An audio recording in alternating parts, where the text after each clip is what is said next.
Hi అండి. Hi friends, అందరు లేచిర్రా? ఎక్సర్సైజులు చేస్తుర్రా? Walking చేస్తుర్రా? చెయ్యండి ఫ్రెండ్స్.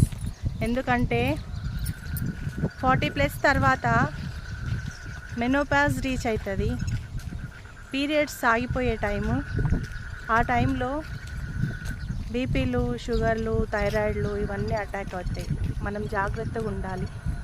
సో వీటికి ఖచ్చితంగా ఎక్సర్సైజ్ అవసరం. ఈ టైంలో మనకు చాలా చెమటలు వస్తుంటాయి, చికాకేస్తుంటుంది, ఏ పని ఇంట్రెస్ట్ ఉండదు. సో మెడిటేషన్, ఎక్సర్సైజ్, ఇంకా రిలాక్సేషన్ ఇవి మాత్రం ఖచ్చితంగా మనకు అవసరము. వంట పనులు, ఇంటి పనులు చేసి కూడా అలసిపోతుంటాం, కానీ అది కాదు. బాడీకి తప్పనికుండా తప్పనిసరిగా ఖచ్చితంగా ఎక్సర్సైజ్ ఇవ్వాల్సిందే.